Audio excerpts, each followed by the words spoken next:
This is the 17th video of the wargaming of Wargame Design Studios Napoleonic Battle of Eckmuhl.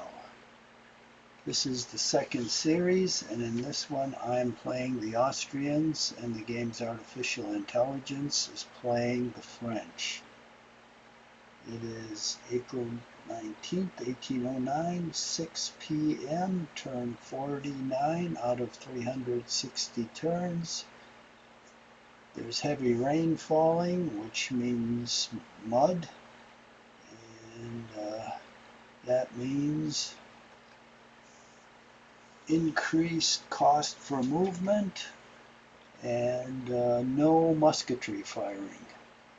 Those musket flints do not like water, especially a lot of it. And then melees are down to 75% of normal. Visibility is only 30 hexes. So with all that, we'll continue with Austrian movement. Yeah, let's see what's moved and what hasn't.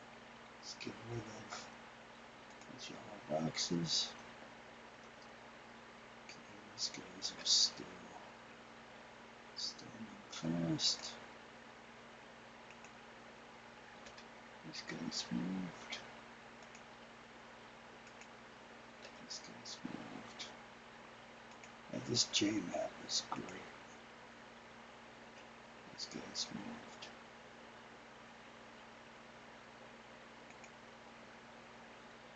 I've got all these guys on picket duty. I'm going to call them in.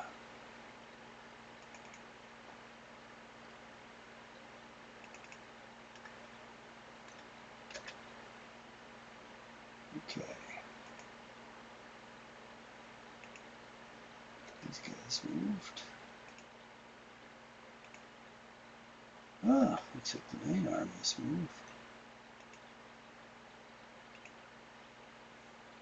Okay, those guys haven't, but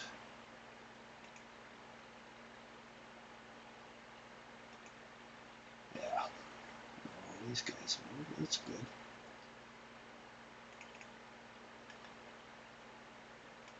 I suppose Archduke Charles is still frozen in place. Okay, let's look over here.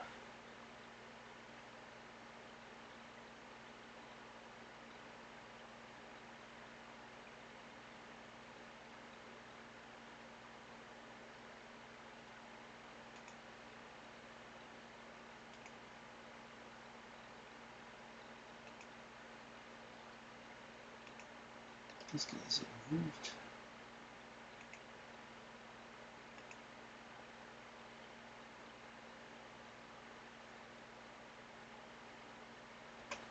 Moved. Looks like everyone's moved, huh?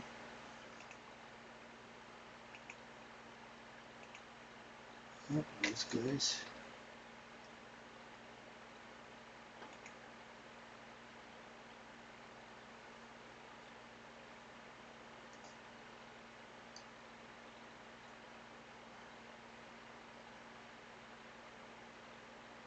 Okay. Get any reinforcements? No. So, on to the next phase. French defensive fire, Austrian offensive fire, and run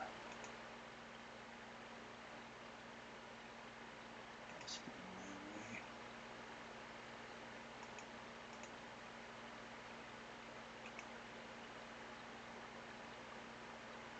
Alright, French movement.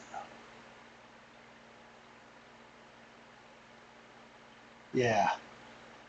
Except in a monsoon area, you're not going to see heavy rain for 10 hours straight. That's friggin' ridiculous. Nonsensical.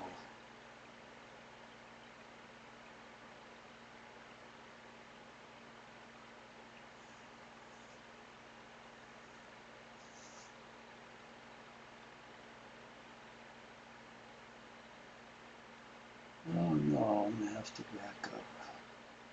This is way too strong for me. They don't get to fire, of course, but my charge isn't going to amount to much. So I'll just back up some more. That's fine.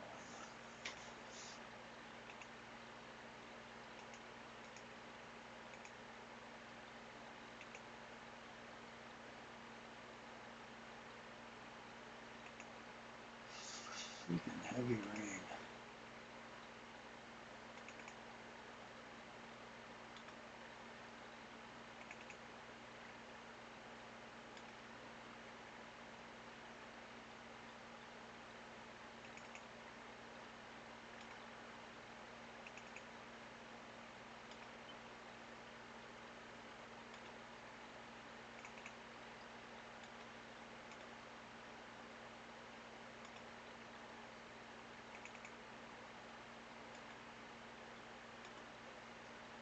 All right.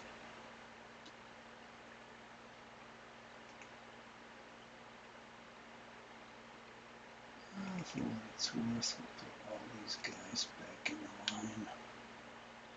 It's not worth much.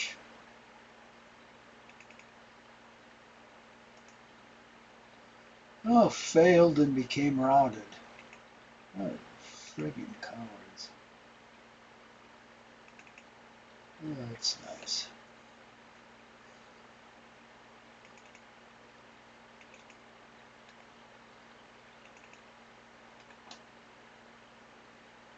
What's up here? Worthless.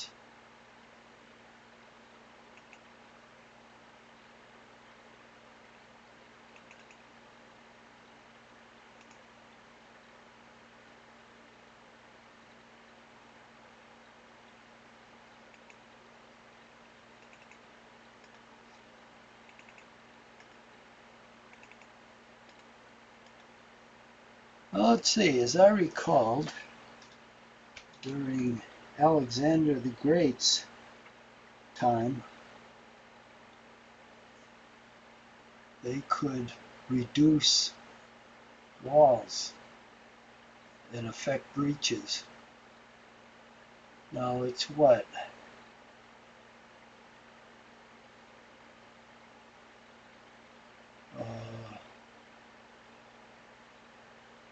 About 2,000 years later, these guys can't do anything against these walls, despite that they have cannons and gunfire or dynamite.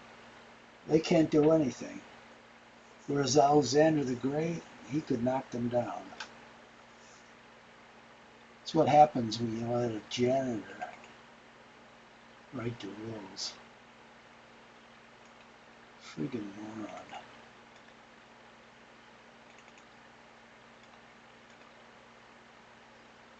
This is why you don't want a janitor write your game rules.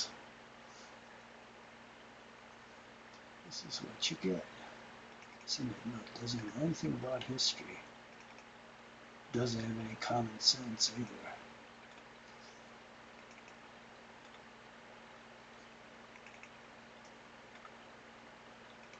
Like I said, it's a game mechanic. It's like the rules are bad, so they compensate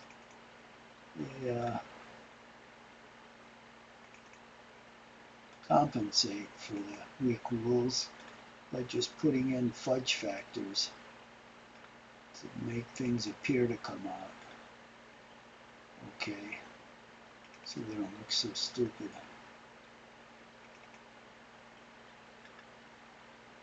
And why they keep hiring these people that know nothing about the eras they're designing games for. It's probably because they're just Gen Z, who are naturally stupid. So you're finding the smartest moron in the crowd. That's basically it. So I guess it should be lucky that this turned out as it did. It could have been worse. It could have been done by a stupid moron.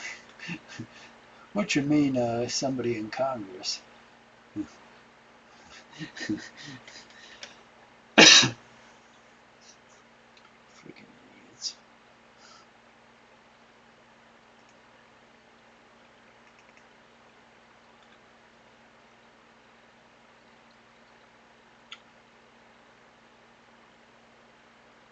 Those guys are still a long ways away.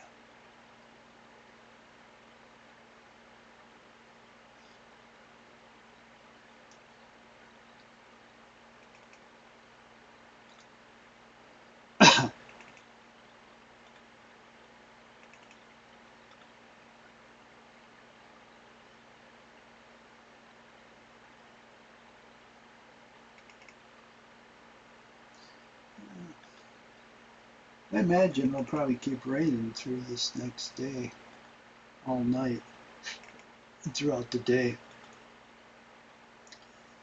I guess the designer thought maybe it's born in India, and that's what happens in India. You have heavy rain for a whole month. So he said, "Oh yeah, this is probably just like India, so I'll give them a monsoon."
And these plotters keep going along.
Okay, I'm going to rest my fingers here.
Oh shit! It's my finger getting tired again, I guess. What did I get?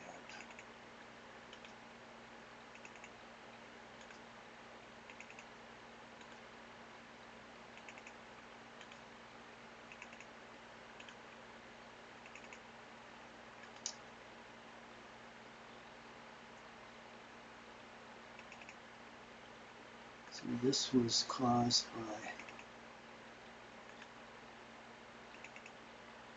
game function, which should have been foreseen.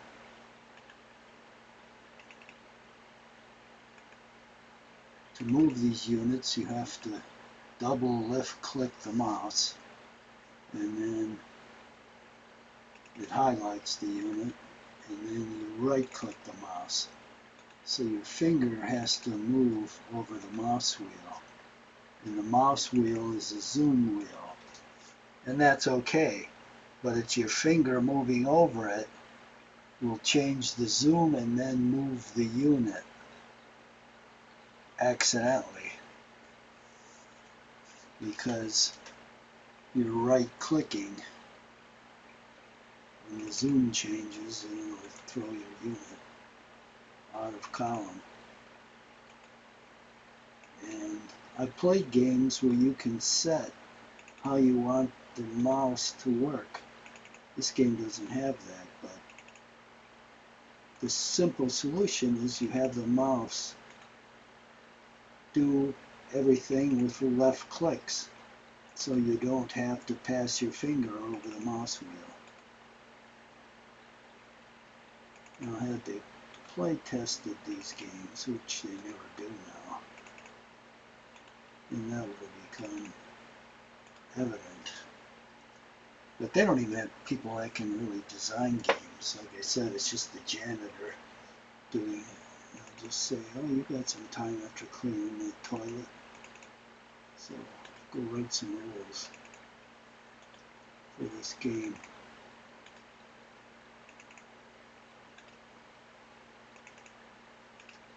And it's a shame, but then, you know, like I said before, you've got Gen Z, so they don't know their ass from a hole in the ground, so they're just as good as the janitor right nowadays. They know very little about these historical battles. In fact, they should never be assigned designing a historical battle, because they don't know jack shit about them.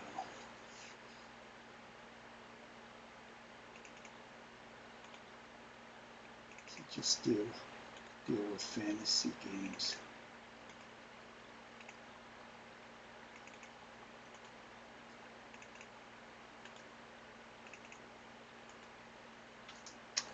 Okay, enough commenting on the sad state of humanity. It's like this. Archduke Charles is still fixed. Now that makes a lot of friggin' sense. His whole army is about 50 miles to the north, and he's fixed. Tell me about the intelligence of the guy that designed that. Moron. Moron.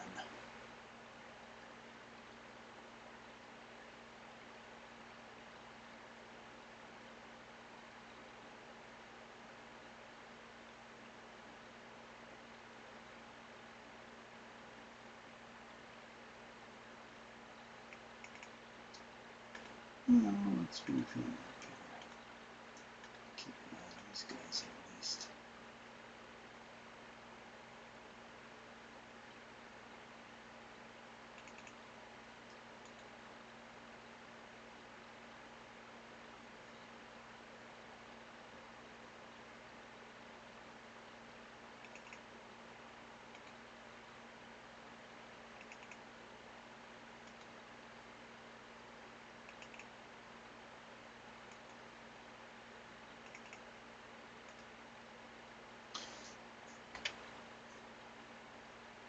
Well,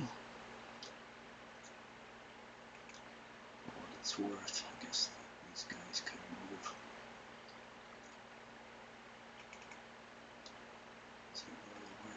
anything. No, we've already moved.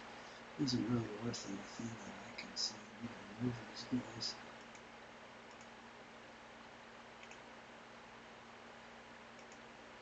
Alright.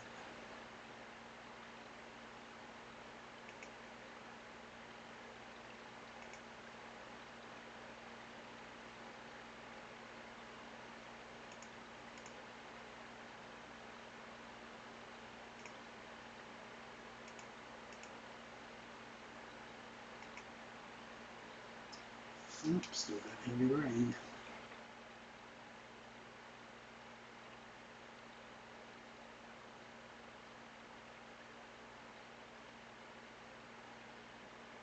It's some storm. I guess it just stalled out like the monsoons. Instead of moving like a normal storm through an area, it just stays put. Like for, what, a whole week? Christ.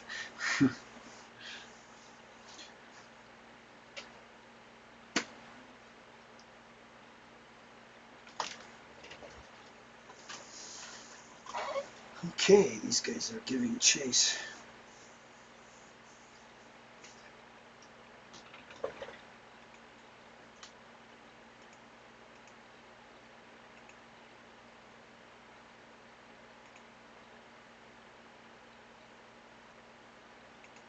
Shit. Time to move again.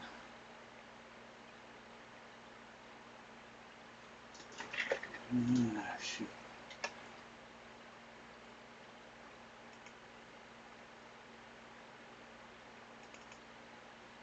We'll halt these guys and wait for everybody to catch up.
Almost made the turnpike.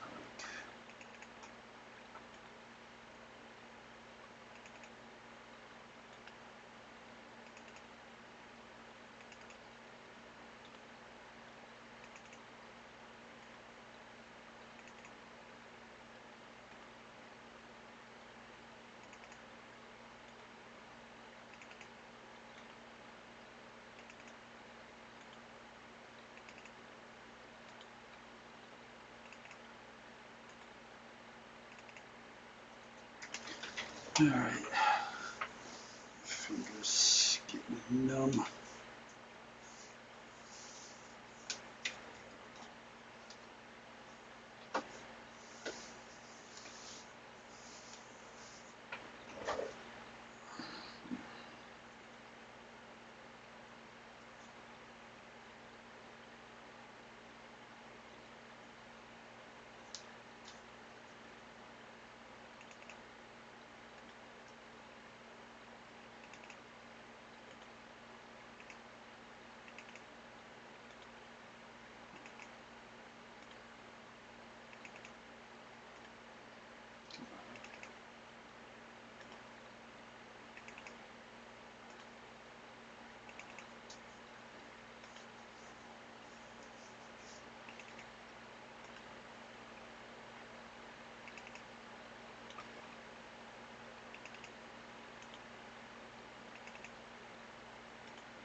Hold on a minute. I've got to find a pad. I'm resting my. Oh, here it is. I'm resting my left arm on a wooden table.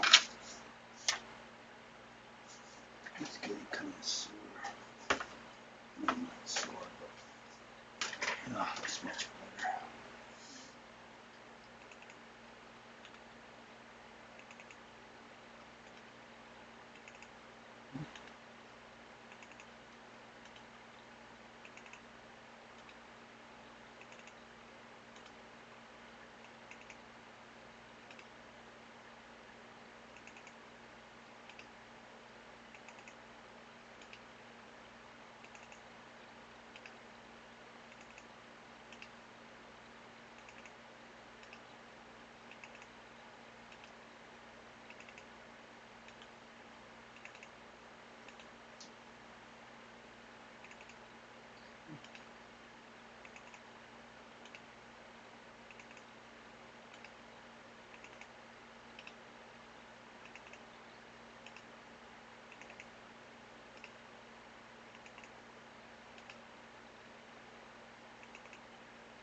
Shit! Did the same thing as before. God damn it. Keep hitting that wheel.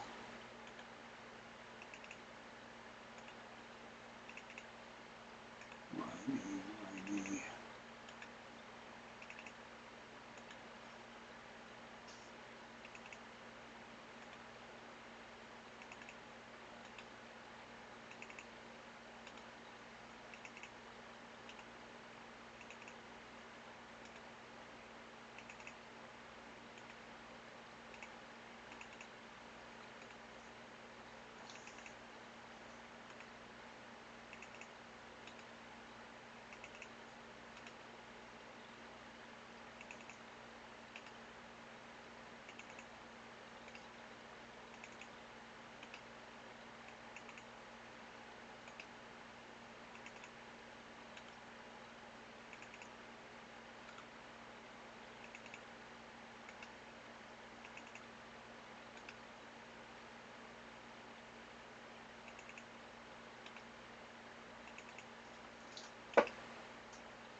Okay.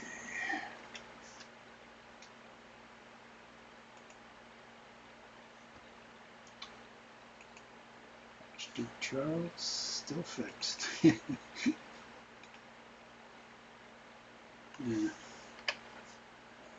perfect sense. Army's gone and he's sitting there like a bump on the log. What do I do? What do I do? No one even to play dominoes with. Who the F is this French army? That's the question. Should be right in here.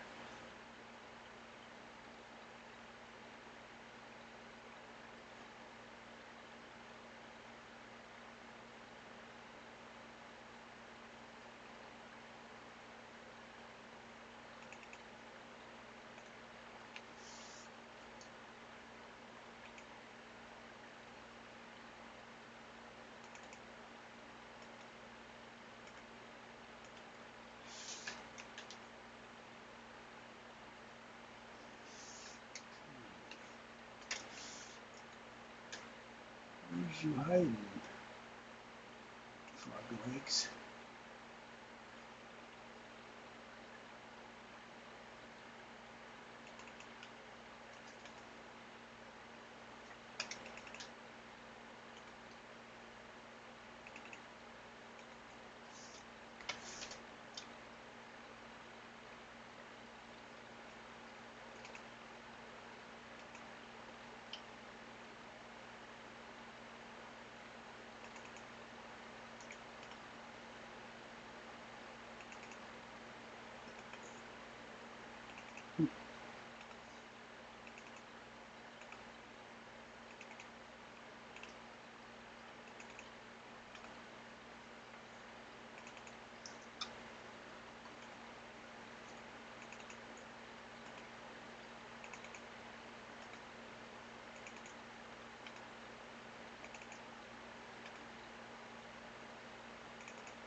Okay.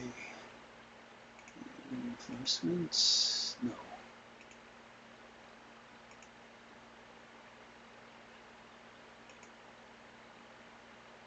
Fire. Austrian fire. Austrian melee. Frenchman. Oh. It's gone in the line. Okay. Oh shit, I should have moved that guy. The rotted guy moved himself. Well, next time I'll move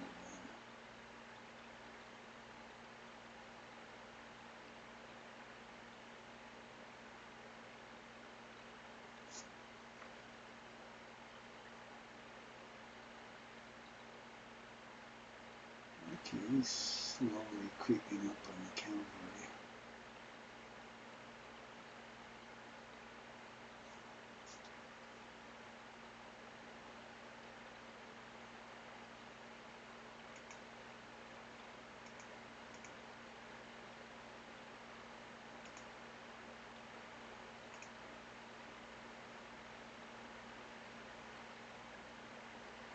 Oh, interesting.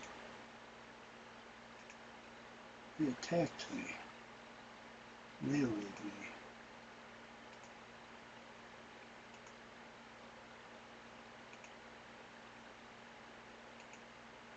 Didn't do him any good because he got disordered. 2 units. It's because these guys are big. Real big. You can melee them very easy. Except this guy up here, for some reason he's a shrimp, he's only 600. The rest of these guys are 1,000.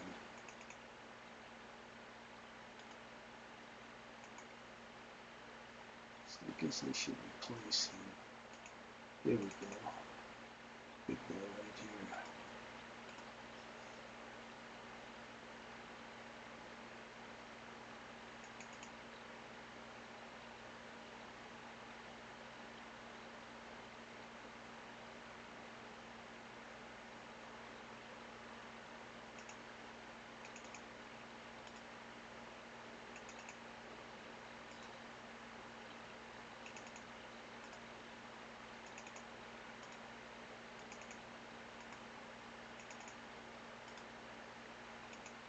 Look, there's another big boy. I'll have him standing by just in case.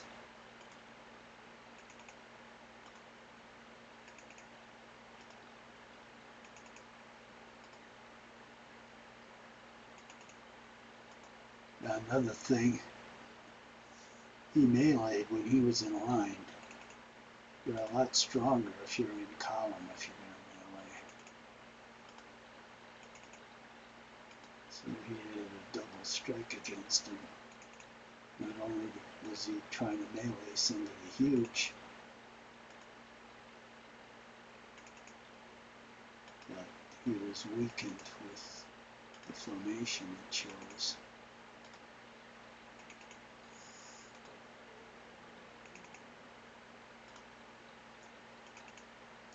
Oh, he's disordered. Let's see how long it takes him to recover. This goddamn rain is probably going to last till night.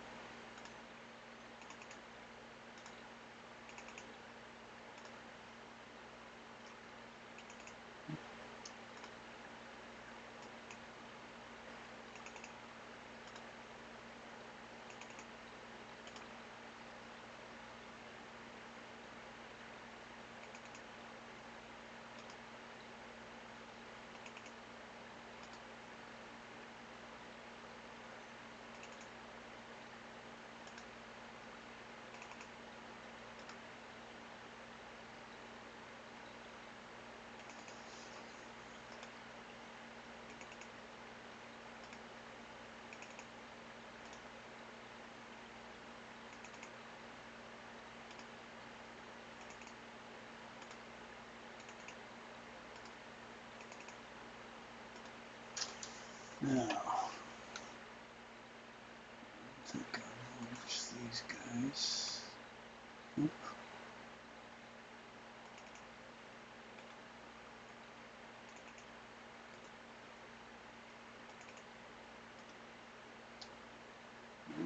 These guys.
Okay. Let's make sure these guys moved. They haven't. Okay.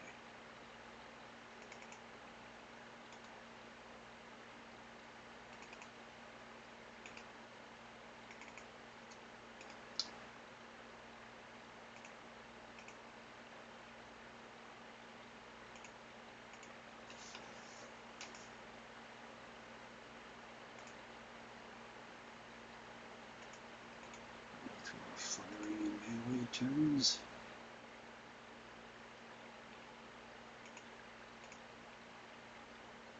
French movement. Of course, we still have heavy rain. It's about the 15th turn of heavy rain. Yeah, sure. Makes perfect sense.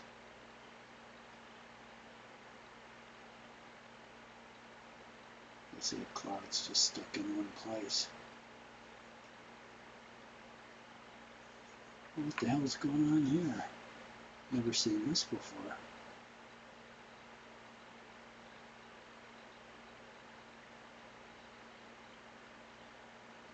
What the hell is that? It's an outline of his units, but you don't see the units. You don't see mine either. Jesus H. Christ, this game is...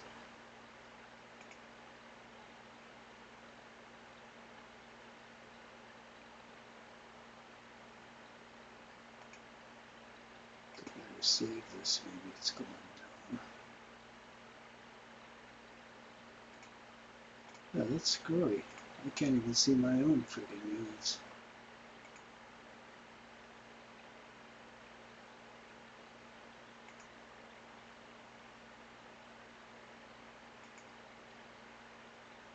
Oh, what the... Okay, shows up okay here. And look at this.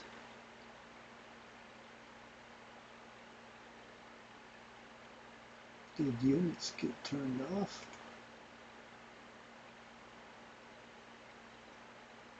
Units off. Shit, how the hell did that happen? Alright, no harm, no foul. Oh, we still got the friggin' heavy rain. What else is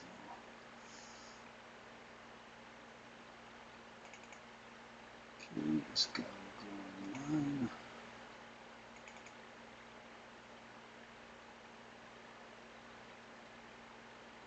This guy will try to change formation. Move out of there. Put a big boy in. Yeah, he's got 2 units disordered.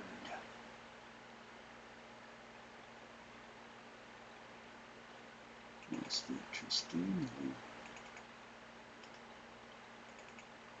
Just bounced off these big boys. This tells me he's probably not too strong. This guy's disordered. Get him out.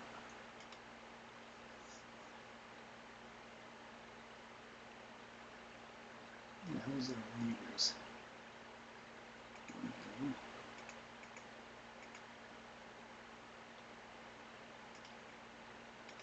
Let's get them up here. That guy.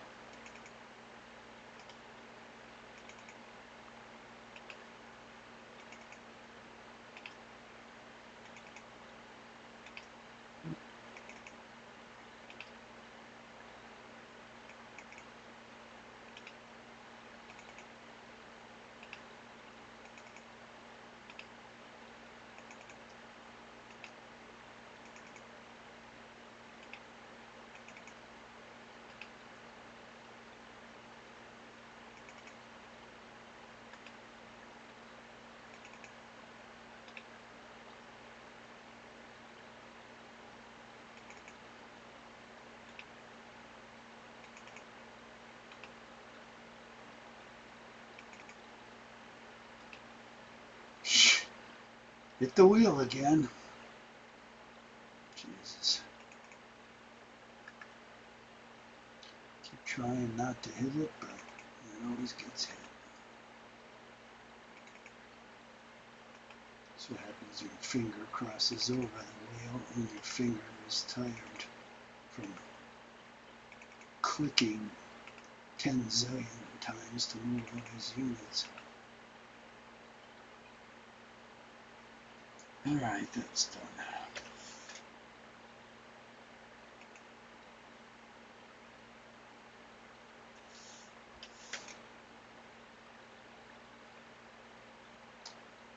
Yeah, if it really rained this heavy, which it's not possible to do, what would happen is this ground would basically be a lake. It would take a week to dry out, which means this whole campaign is 4 days. There'd never be a battle. It's all this ground. If it really rained this heavy, it would be totally saturated. Like the back of my backyard, it rains like a medium rain, and then it'll rain heavy off and on for 5 minutes on, 5 minutes off. My back the end of my backyard is a little lower, and it turns into a lake because the ground saturates. And that's just with some medium rain and intermittent heavy rain for 5 or 10 minutes. You can imagine if it was heavy rain, what would happen? My whole backyard would be a lake.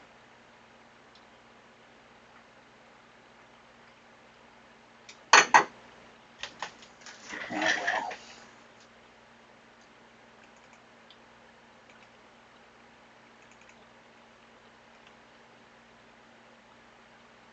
It's like when I tried to talk to one of these designers.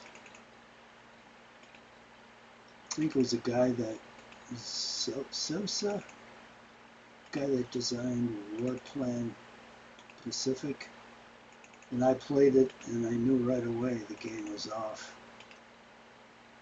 So I corresponded with him and I said, look, your rules on amphibious operations are totally unrealistic, and I explained to him why. He says, oh, what are your sources?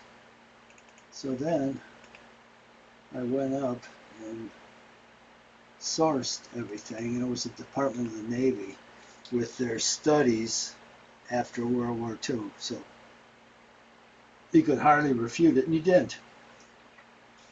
Just glossed over it. And I said, here's how to fix it. And he was too stupid to acknowledge. He didn't know what he was talking about. So he never fixed it. And it made the game unplayable. I mean, one thing, he had automatic naval combat. So his priority with the U.S. Navy when it was attacking with their carriers were Japanese torpedo boats. It's friggin' ridiculous. You had Japanese carriers in the hex, and your air units would attack the torpedo boats. So obviously, if you had a brain and you were the Japanese, you'd always go out with a lot of torpedo boats because you could make those really cheap. And that's what the Americans would be forced to attack. It's too stupid to recognize that. And on the flip side, because his actually was a pretty interesting game in many regards, but in many regards it was totally stupid. So the Japanese, when they were attacking Americans, always attacked the carriers. They ignored the torpedo boats. So it's like, oh yeah, that's a little imbalanced. So after the battle, the Japanese would sink like 3 American carriers. The American carriers would sink like 4 torpedo boats, or 3 torpedo boats in a heavy cruiser. It's like totally friggin' ridiculous. And then his amphibious rules were totally stupid. So you could have divisions in the game, and then you could have corps, which were 3 divisions. So the Japanese could have a corps on the island, on their island. But historically, the Japanese, even at Okinawa, never had more than a division. It was a reinforced division.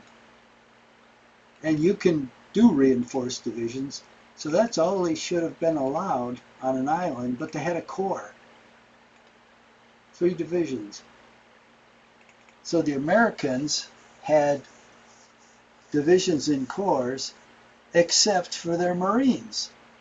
And the Marines would only have divisions. Now in the game you can only stack one, you can only have 1 ground counter on a hex. 1 air or 1 ground counter. So if they attacked with a Marine, and that was the only viable attack, as everybody else would be half, you could only use 1 division. So the Japanese have a corps and you have a division. So when you attack, you use these movement points, and you could do 2 or 3 attacks and then that would be expended. Your attack ability would be expended. So you would use up all your supply against a huge unit that you didn't even make a dent into, and you would be out of supply. So then you couldn't attack anymore. So then the rules were that you could not withdraw that unit. Once that unit landed, you could not rotate it out. So the unit would just sit there. You couldn't withdraw it, and normally you couldn't supply it because you'd be out of supply. Your fleet would be out of supply too, and it would have to go away. So it'd just sit there. So as long as that unit sat there, you could not bring another unit in to invade. You could only have one unit per hex, and in that case it was a Marine division. So that island was protected from attack as long as that unit was there. So as the Japanese, you didn't want to attack it because you wanted it to stay there as long as possible because it made your position invulnerable. These are the stupidest friggin' rules. I mean, the guy was a real moron. No, I mean, I won't say a total moron, half moron, because he did invent a lot of parts of the game were really well thought out. But this was just, he didn't understand anything about amphibious operations. Because, first of all, the fix was easy, and he could have done it, but he's too stupid to understand. The Japanese on any island can have a maximum of one division. And the Marines can have a Marine Corps, which they actually had on Okinawa. It was a corps, not a division. And then he said, well, you can bombard the island. And that was true. But I pointed out to him that worked exactly once on Tarawa. The Japanese were decimated because they made their defenses on the beach. And they thought, oh, that's not a good idea. So they made their defenses way back. They let the Americans land on all these islands virtually unopposed. And they waited for them to come inland, and they had like their artillery on the reverse side of the mountains in caves. So it was almost impossible to spot and knock out. And we only popped them out to fire, and then they popped them back in. And then they camouflaged everything, and they were like in the mountains. So the American naval gunfire had no effect. So if you wanted to be historical, you use that once, and that's it. You can't use it anymore. I gave several examples of it, but like I said, he was too stupid. You know, it's Gen Z. Too stupid to understand. Or else he didn't want to admit that he didn't know anything. But then he should have listened to advice. A smart person will acknowledge when he's wrong and take corrective action, but if you're stupid, you won't. That's how you know when people are really, really stupid. So there are a couple other things as well, but it would have been a first-class game if he would have made those changes. But instead, it's a fantasy game which doesn't correspond to any historical metric. And that was the whole crux of War in the Pacific. Invasions, for the U.S. anyway, of the islands. And if that is stupidly set up and it doesn't work right, you know, the game sucks, no matter how good different parts are. Now, in contrast, he wasn't overburdened with apparently things he didn't know anything about in his development of Warplane. produced an amazingly good war in Europe. I mean, I didn't find really anything wrong with that game. Well done. But War in the Pacific, stinko. You doubt if I'll ever play it. Well, I may, just to see if he ever made any corrections, but I doubt it. He didn't seem like the type that mentally could convince himself to do it. But he did do a pretty decent war in Europe.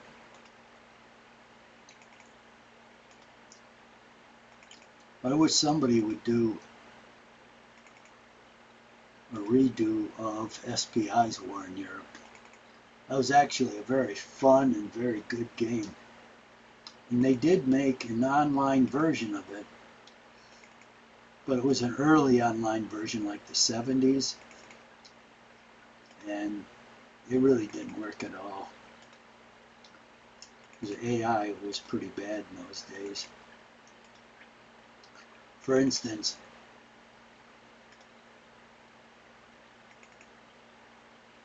and I think it's War Planner, or maybe it was some other game.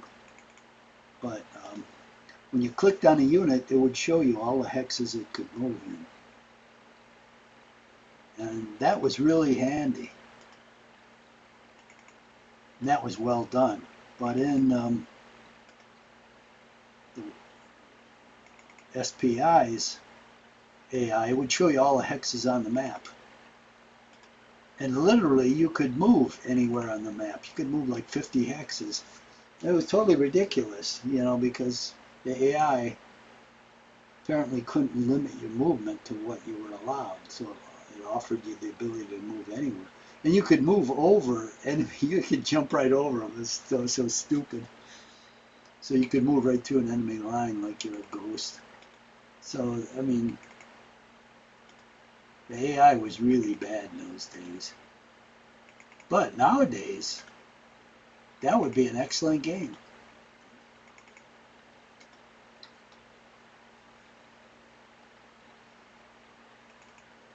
I don't know who holds the rights on it, but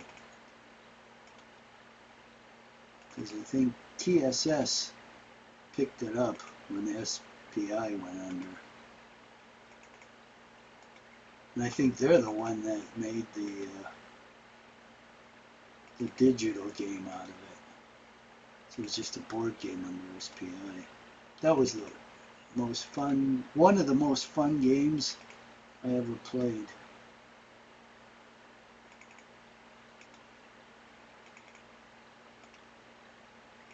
Somebody would redo it. I mean, yeah, I know Grisby turned out with one, but his games are unplayable. I mean, Christ. It's like, especially as War in the Pacific, there's like 10 kinds of supply, and all the islands are automatically supplied, and it's like the aircraft flies off and attacks enemy aircraft, and you don't even have a say if they attack it. As long as they're in range, Grisby's game attacks. It's like, well, I don't want to attack sometimes, but you have to. So a lot of it's automated, and it's like, you're playing this game, but you're not. AI is playing for you and making all these decisions. Whereas SPI's War in the Pacific would make a great digital game. Yeah, you'd have to make some changes, especially with naval combat, because that was kind of goofy. But the anti-aircraft displays, and that was what most of the naval battles were in the Pacific. They weren't stand-up battleship fights. I mean, how many of those did you have? I don't think the battleships from, well, battleships from the American side at Guadalcanal, they had a couple battleships there. I think they had this North or South Dakota and the Washington. But the Japanese technically never had any battleships there. They had their battle cruisers there, like the Haruna class. They were all there, but I don't think any battleships showed up. And the battleships that did show up, they didn't fight it out with battleships. They just bombarded Guadalcanal. So, trying to think in the beginning, in 41, 42,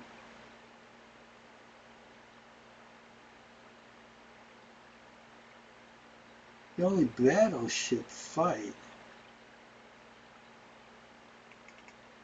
and again, it was like Guadalcanal, I think. No, it was a Fuso, I think, that was sunk. That was a battleship.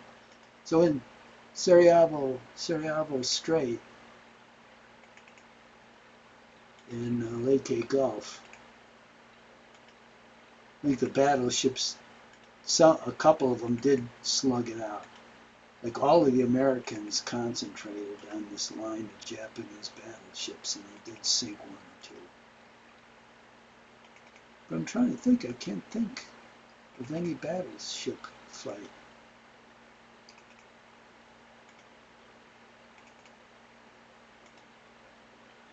Then you had cruiser fights, like in heavy cruiser fights, like in Guadalcanal. You did have those, but that was pretty much it. So you're talking about naval aviation, which the game does a fairly decent job at. So I'd like to see that one redone. But what I'm going to do, and I developed, oh shit, I'm 11 minutes over. Well, I'll have to talk next time. Stop.